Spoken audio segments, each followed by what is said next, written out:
오늘은 요한복음 7장 말씀을 통해서 말씀을 깨닫는 지혜와 응답받는 기도의 은총이 우리에게 넘치게 될 줄로 믿습니다. 여러분, 요한복음 7장은 예수님의 때와 관련된 이야기입니다. 유대인들에게는 가장 중요한 때가 3번 있습니다. 바로 3대 절기라고 불리는 유월절과 오순절 그리고 초막절입니다.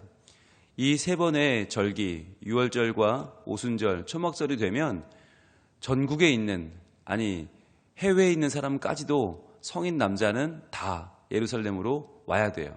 그래서 하나님 앞에 자기를 보여야 됩니다. 그 3번의 때가 있는데 이 때 가운데에서 유월절이 가장 사람들이 많이 몰리는 때고요. 그 다음이 초막절입니다. 초막절은 아시는 것처럼 유대인들의 출애굽 그리고 광야 생활 40년을 텐트를 치고 살았잖아요. 일정한 거주지가 없이 텐트를 치고 살았는데 40년을 살았다. 엄청난 거죠. 바로 하나님께서 그들을 불기둥과 구름기둥으로 인도해 주셨기 때문이고 만나로 먹이셨기 때문이고 반석에서 물이 나왔기 때문이죠. 그래서 우리가 살 수 없는 곳에서 하나님의 은혜로 살았다는 것을 기념하는 절기가 초막절이거든요. 이 초막절이 오늘 요한복음 7장의 배경입니다. 그런데 이 초막절을 이해하는 것이 달랐어요. 예수님과 예수님의 형제들이 이해하는 것이 달랐다. 과연 우리가 하나님의 때, 예수 그리스도의 때, 나의 때를 어떻게 이해할 것인가? 오늘 본문을 통해서 우리 함께 알아보길 원합니다. 먼저 1절입니다. 그 후에 예수께서 갈릴리에서 다니시고 유대에서 다니려 아니하심은 유대인들이 죽이려 함이로라. 이렇게 시작을 합니다. 자, 예수님께서 요한복음에 보면 예수님이 예루살렘을 왔다 갔다 하십니다. 그죠? 3번을 적어도 다녀가십니다. 그래서 공생애가 3년이다라고 했죠. 다른 공간복음에서는 예수님이 갈릴리에서 쭉 사시다가 한 번 딱 십자가 지실 때만 예루살렘을 가는데 요한복음은 그게 아니라 왔다 갔다 하시면서 북부에 있는 갈릴리와 남부에 있는 예루살렘을 왔다 갔다 하셔요. 자, 그런데 오늘 본문에 보니까 예수님이 유대에서 계시지 않고, 즉 예루살렘에 계시지 않고 갈릴리에서 사역하신 이유를 밝혀주고 있어요. 그것이 바로 유대인들이 죽이려고 했기 때문이다 라고 하는 거죠. 종교 지도자들, 이미 종교의 기득권을 가지고 있던 바리새인들, 유대인들 그리고 그들 중에서도 율법사 그리고 서기관, 대제사장 이런 사람들은 예루살렘에 몰려 있었죠. 근데 이런 사람들이 보기에 예수님은 굉장히 위험한 인물이었어요. 자기들의 기득권을 해치는 아주 인기 있고 사람들이 따르고 그러면서도 말씀을 전파해서 사람들을 뒤흔들어 놓는 자 같았어요. 그래서 죽이려고 했다라고 말하는 거죠. 이 죽이려고 했던 포인트는 바로 우리가 봤던 베데스다 연못에서 38년 된 병자, 그 사람을 고쳐준 게 안식일이었거든요. 그래서 안식일날 왜 사람을 고치냐라고 하면서 안식일을 도전하는 자로 받아들였죠. 그러면서 하나님의 율법을 어기는 자, 그래서 예수님을 죽이려고 했단 말이죠. 자, 그런데 예수님이 그러면 남들이 자기를 죽이려고 했기 때문에 그럼 유대를 가지 않았나? 그럼 목숨을 보존하기 위해서인가? 그게 아니죠. 바로 예수님의 때가 아직 이르지 않았기 때문이에요. 때라는 것이 무엇입니까? 바로 십자가죠. 요한복음에서 나의 때는 바로 십자가를 지고 영광을 받으시는 때예요. 그런데 아직 그 때가 되지 않았기 때문에 아직은 죽으면 안 되는 거예요. 아직은 더 사셔서 해야 될 일이 많이 있으세요. 그래서 예수님이 유대로 가시지 않으신 거죠. 자, 그런데 2절입니다. 유대인의 명절인 초막절이 가까운지라 이렇게 시작을 해요. 자, 그러니까 이제 또 하나의 때가 가까이 오고 있는 거예요. 초막절이 가까이 오고 있는데 이 초막절은 수장절이라고도 부릅니다. 왜냐하면 이때가 포도 열매를 수확하고 또 감람나무, 올리브 열매를 수확하는 때예요. 그래서 이때는 초막절인 동시에 이러한 포도나무와 감람나무 열매를 저장하는 수장절이라고도 불리는 때인데, 그래서 여러분 포도나무 열매를 추수하는 때는 굉장히 기쁜 때거든요. 성경에도 보시면 이 모든 절기 중에서 기뻐하라라고 하는 말이 붙어있는 절기는 이 초막절, 수장절밖에 없어요. 그래서 이 정말 기쁨으로 지켜야 되는 이 절기인데 이 초막절이 가까워 옵니다. 자, 가까워 오자 이제 예수의 형제들이 반응을 보이기 시작하는데 3절입니다. 그 형제들이 예수께 이르되 당신이 행할 일을 제자들도 보게 여기를 떠나 유대로 가소서라고 이야기해요. 자, 이제 초막절이 가까우니까 점점 사람들이 이제 예루살렘으로 몰려들 거 아닙니까? 성전이 있는 곳으로 몰려들 때 당신의 제자들, 당신을 따르는 자들이 거기 많이 있으니까 당신도 가라는 거죠. 예수님께 초막절로 가라고 합니다. 예루살렘으로 가라고 말하는데 왜 가라고 하냐면 4절입니다. 스스로 나타나기를 구하면서 묻혀서 일하는 사람이 없나니 이 일을 행하려 하거든 자신을 세상에 나타내소서 하니. 자, 가라고 하는 이유는 그거였어요. 드러내 보이는 게 중요하지 않느냐. 지금 왜냐하면 예수님께서 이 갈릴리에서 자신을 반대하던 사람들에게 행하던 일들을 이 사람들이 봤잖아요. 뭐 사람 고치는 거, 병자 고치고 율법 전하고 게다가 오병이어 사건이 터졌잖아요. 어마어마한 사람들이 예수님을 따르게 되는 걸 보면서 예수님 형제들이 생각을 한 거죠. 머리를 굴린 거죠. 야, 적어도 이런 오병이어 같은 기적을 예루살렘에서, 그것도 초막절에 사람들 잔뜩 모여있는 데서 행하면 아마 우리 예수님, 우리 형은 어마어마하게 뜰 거야. 그죠? 어마어마한 기적의 사나이가 되겠죠. 그러면 우리도 덩달아 유익을 얻겠죠. 그러니까 이들이 지금 예수님께 예루살렘으로 가라, 초막절에 가라고 하는 이유는 예수님으로 말미암아 자기네가 큰 돈을 한번 벌어보겠다는 생각인 것이죠. 여러분, 그걸 어떻게 알 수 있냐면 바로 5절 때문이에요. 이는 그 형제들까지도 예수를 믿지 아니함이로라. 자, 예수님을 믿어서 정말 예수님이 정말 위대한 하나님의 아들이어서 예루살렘으로 가라고 하는 게 아니에요. 믿지 않았단 말이에요. 그러니까 4절의 말씀은 뭐냐? 왜 자기를 숨기느냐? 드러내라. 이건 뭐냐면 하나의 비아냥거리는 거죠. 아니, 하나님의 아들이라며. 하나님의 아들이면 좀 사람 많은 데 가서 사람 많이 보이는 데 가서 크게 일을 해야지 왜 이런 데 있냐? 왜 갈릴리 총구석에 처박혀서 하나님의 아들이라고 하냐? 좀 가라 라고 하는 비아냥거림이 섞여 있는 말이었다는 거예요. 근데 여러분 참 신기한 거, 예수님의 형제들이면, 예수님의 동생들이면 예수님이 갈릴리에서 행하신 그 수많은 기적들을 봤을까요? 안 봤을까요? 봤겠죠. 눈앞에서 벌어지는데 어떻게 안 봐요? 그런데 그렇게 많은 기적을 봤는데 예수님을 믿어요? 안 믿어요? 안 믿어요. 여러분, 이게 놀라운 거 아닙니까? 요한복음에서 요한은 계속 이야기합니다. 기적을 보는 것이 사람을 바꾸지 못한다고. 기적은 신기할 뿐이지, 놀라울 뿐이지 그걸로 하나님을 믿게 하지 못한다고, 그걸로 예수님을 알아보지 못하게 한다고 계속 이야기를 합니다. 왜요? 예수님을 알아보는 방법이 하나밖에 없기 때문이에요. 요한복음 6장 44절, 한 장만 전으로 갈게요. 요한복음 6장 44절에 예수님이 이렇게 말씀을 하세요. 자, 6장 44절 시작. 나를 보내신 아버지께서 이끌지 아니하시면 아무도 내게 올 수 없으니 오는 그를 내가 마지막 날에 다시 살리리라 라고 말씀하세요. 자, 나를 보내신 아버지께서 이끌지 아니하시면 아무도 내게 올 수 없다. 이게 요한복음의 포인트 중에 하나예요. 아무리 예수님 옆에서 예수님의 사역을 많이 보고 기적을 많이 봐도 형제들이 예수님 믿지 않았다. 물론 나중에는 믿죠. 나중에는 변화가 될지 몰라도 이때까지 아무도 안 믿어요. 예수님 십자가 지시고 죽을 때까지, 부활할 때까지 아무도 안 믿어요. 왜? 예수님 믿는 건 딱 두 가지로 돼요. 첫 번째는 하나님 말씀이죠. 말씀을 깨닫지 못하면 예수님이 예수님으로 안 보입니다. 두 번째는 무엇입니까? 성령의 역사입니다.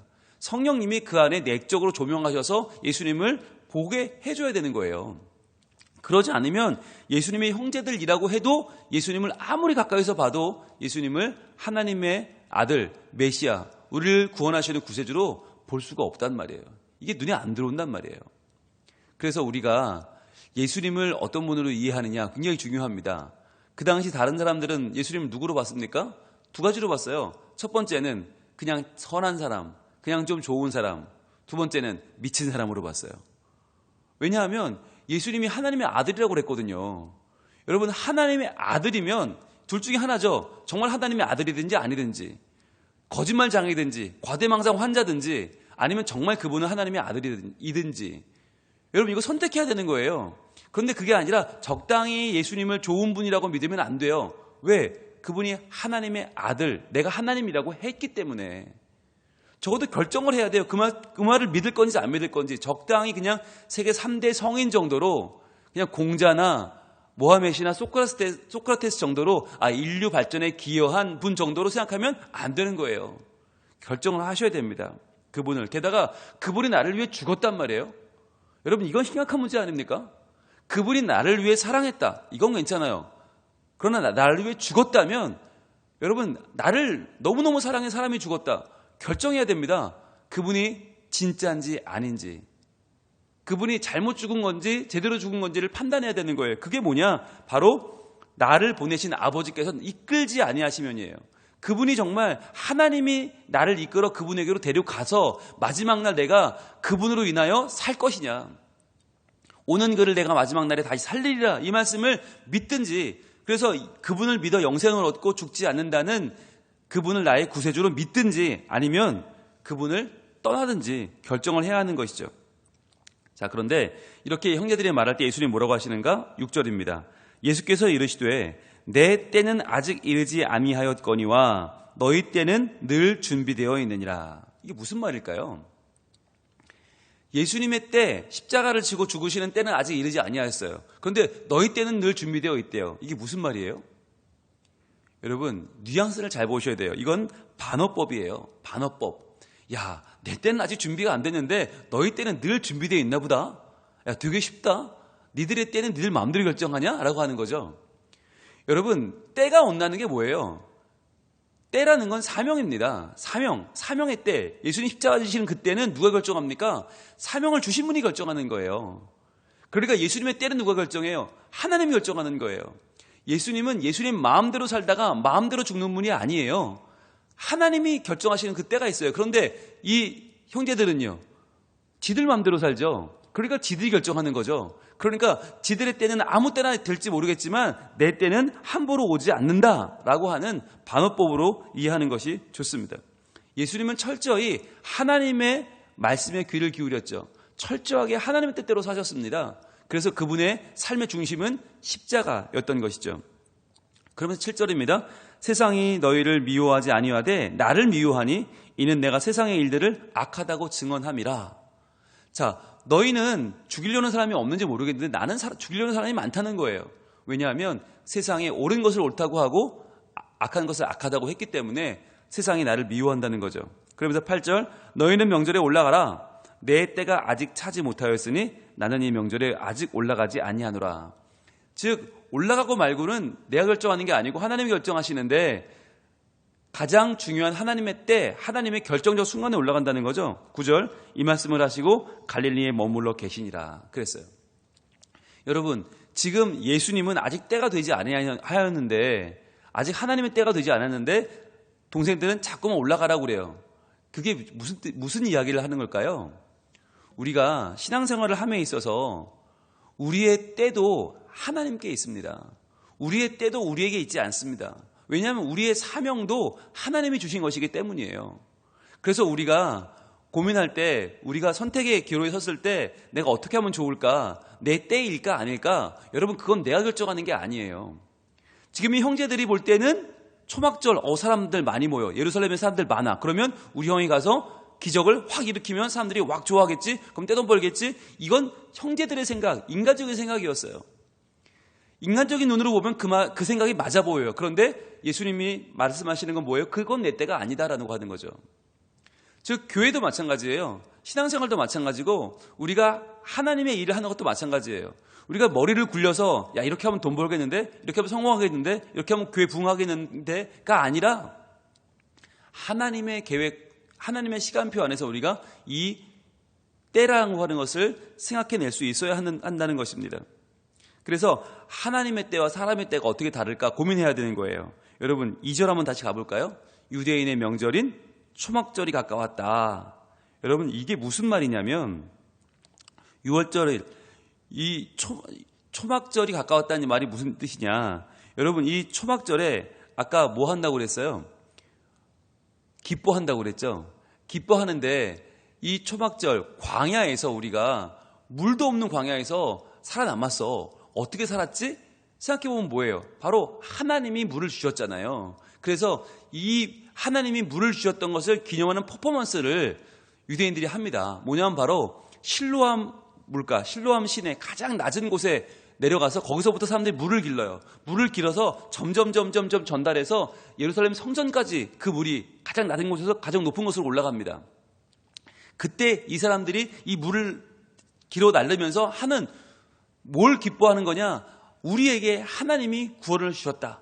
우리에게 하나님이 함께해 주셨다. 이것을 노래하면서 물을 옮기는데 그 노래가 무슨 노래냐면 이사야 12장 2절로 3절이 그 노래입니다. 한번 가볼까요? 이사야 12장 2절로 3절이 바로 그 노래인데 물을 기르면서 이 노래를 불러요. 한번 같이 한번 볼까요? 어떤 노래인지. 구약 982쪽에 있습니다. 자, 시작.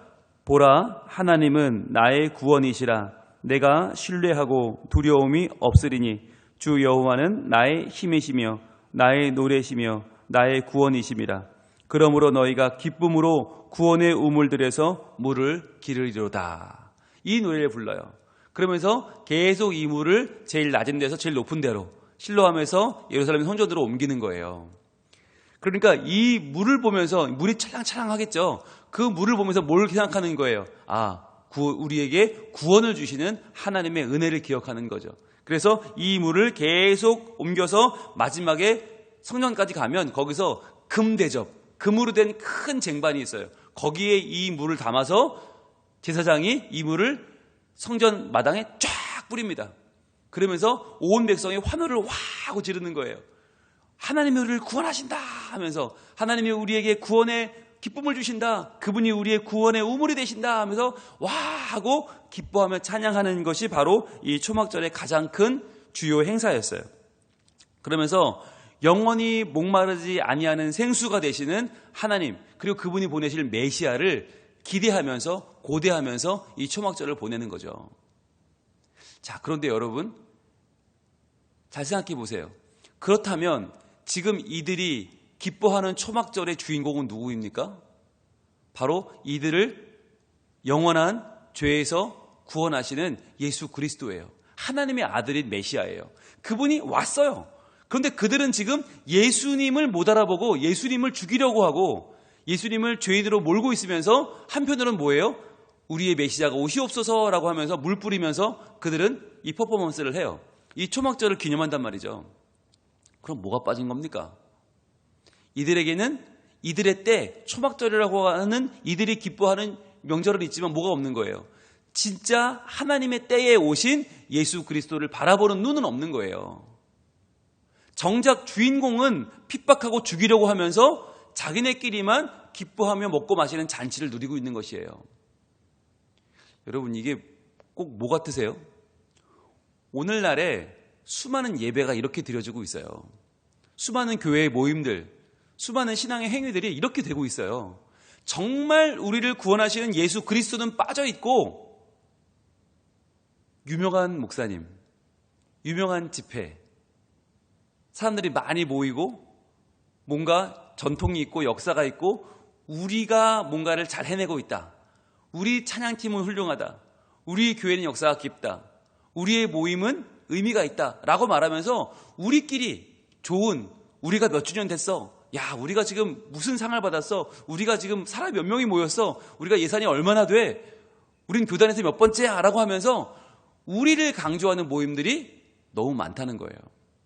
정작 예수 그리스도가 목적이 아니라 우리가 복받고 우리가 방언을 받고 우리가 성령 받고 우리가 뭘 하고 우리가 뭘 하고 우리가 기뻐서 우리가 기념하는 잔치가 너무 많다는 거예요.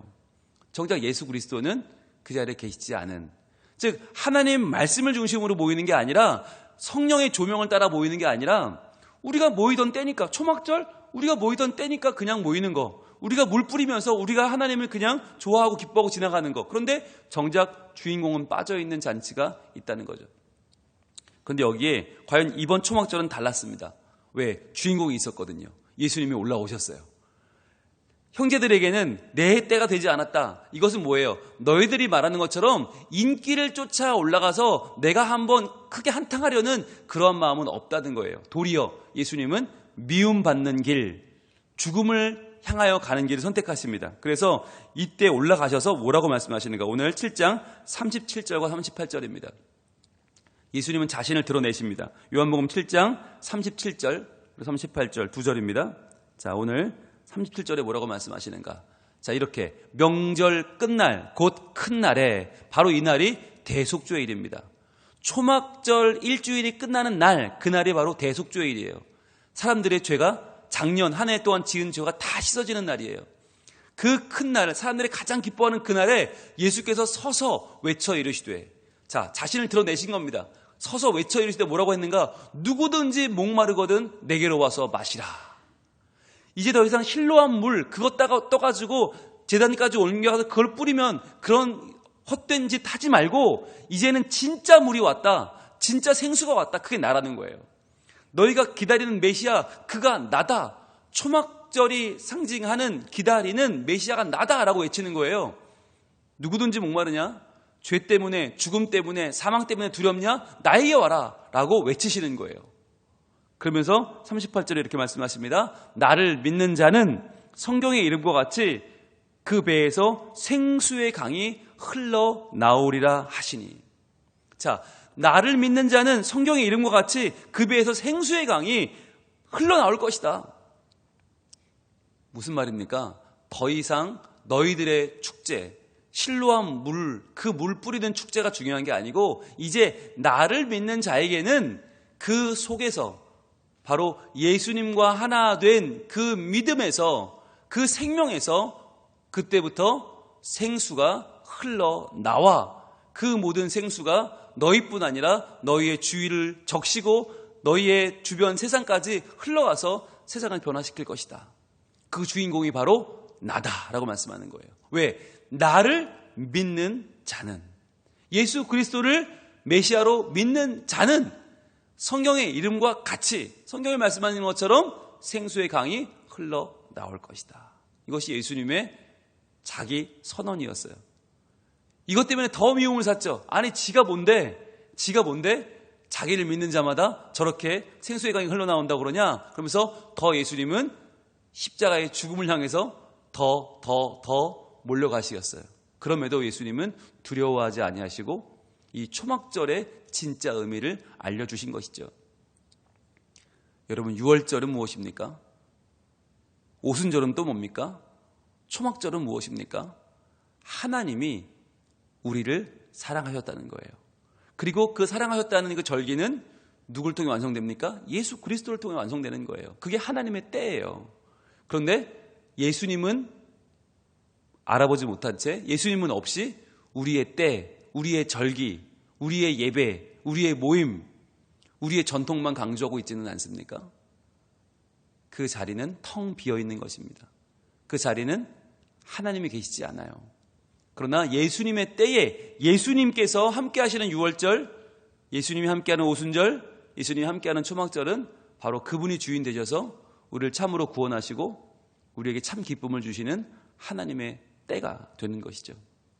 오늘 하루를 살아가는 우리도 과연 이 때가 나 혼자 내 생각에 취해 사는 때가 될지, 아니면 예수님을 온전히 믿고 그분 안에서 생수의 강이 흘러나와 참 기쁨을 누리는 날이 될지, 우리가 이 말씀 앞에 우리를 비추어 보기를 원합니다. 그리고 오늘 하루를 진짜 예수님이 주인공 되시는 참된 초막절, 참된 기쁨의 날, 참된 구원의 날로 예수님과 함께 동행하는 우리가 되기를 우리 하나님 원하고 계십니다. 기도하겠습니다. 하나님, 우리는 구원의 날을 소망합니다. 그래서 예배드리는 것이 중하고 하나님 만나는 날이 기쁘고 저희에게 무엇과도 바꿀 수 없습니다. 그런데 이 예배가, 이 신앙의 행위가 그저 나를 만족시키는 종교 행위로 끝날까 두렵습니다. 그저 우리가 모여왔으니까, 지금까지 해왔으니까 여전히 모이는 발걸음이 될까 두렵습니다. 이 자리에 예수님이 오시옵소서. 그리하여 우리의 구원의 주인공 되신 메시아 예수님을 우리가 마음에 모시고 예수님으로 말미암아 기뻐하는 자리가 되게 하여 주시옵소서. 예수님을 믿는 자마다 그 배에서 생수의 강이 흘러나온다 하셨습니다. 이 성령의 역사가 우리 모두에게 있게 하여 주시옵소서. 그래서 단순히 예배를 드리는 것으로 만족하지 않고 절기를 지키는 것으로 만족하는 것이 아니라 예수님을 믿을 때 예수님의 놀라운 역사가 내 삶을 변화시켜 내가 말씀의 사람이 되고 성령의 사람이 되고 예수 그리스도로 내 눈이 열려 어둠에서 빛으로 옮겨가고 사망에서 구원으로 옮겨가 생명의 사람이 되는 우리 성민 가족들 다 될 수 있도록 도와주시옵소서. 이 하루도 주님과 동행하기 원하오니 주여 우리의 가정과 일터와 우리의 모든 생활 가운데 함께하여 주시고 진정 우리의 삶이 예수 그리스도의 구원의 샘물로 넘쳐 흐르는 구원의 우물에서 물을 기르는 기쁨의 노래가 가득한 복된 구원의 삶이 되게 하여 주시옵소서. 예수님 이름으로 기도합니다. 아멘.